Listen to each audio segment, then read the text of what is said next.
and that's empathy. So imagine taking a call from a wife of an enlisted member, and she's calling in saying all she needs is a quick auto quote. And in the middle of that call, you have her portal pop up and you see that it's her daughter, and her husband. But she's asking for a quote in a completely different state than where she appears to be based out of. So you ask, what's that about? And she says, well, actually I've been away from my husband for almost a year. He's in a completely separate state, and we're gonna reunite. And so I need a policy in that state. So you say, great. And as you say, great, you hear a baby go off in the background. And so you say, is that a little one? And she goes, yeah, that's my 8-month-old. And you take a moment and you say, you're 8-month-old? And she goes, yeah, I also have a 3-year-old and a 5-year-old. They're all in the car with me. And imagine having empathy, right? The ability to put yourself in that person's shoes, to care, and not gloss over that and say, with sincerity and genuinely, thank you so much for your sacrifice, because you're a single mom right now, technically. Yeah, you have your husband, he's away, but your sacrifice allows him to protect our freedom.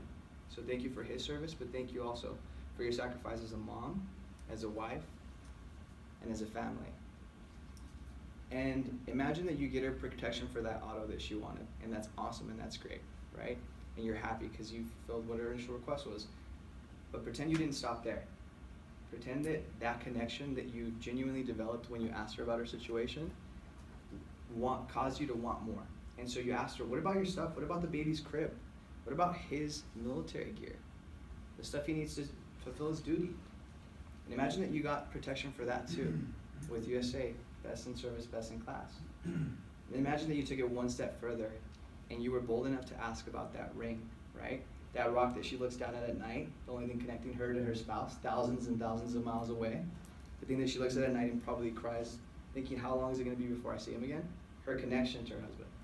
Imagine if you protected that too, right? So you're able to achieve these two things, guys, because of discovery and because of empathy. And that would be an incredible call to have, right? That was my first call yesterday, guys. But it would be even more incredible if that was my very first call immediately 3 hours after saying bye to my brother. So my brother yesterday, guys, left for Navy basic training. And for the last 6 months, it's all led up to this moment here. It's been me paying for his books to prepare for ASVAB, him testing to get a 96 on the ASVAB and getting an incredible rate in the nuclear submarine program. The 18 months that he's gonna be gone for, all that is me dropping off my brother and crying, hugging him, saying, I'm sorry that you have to leave, but I'm super proud of you that you're gonna serve our country. Imagine if he called in and all he wanted was a quick auto quote. Imagine that's all he wanted, and that's all you did. There's so much more than that, guys. As a new RS in the After Hours team, I wanna share with you guys that I understand what it means to serve, because that's my one and only younger brother, and I don't have another. And I've gone through a lot of sacrifice to get him to that stage, to get him to his oath.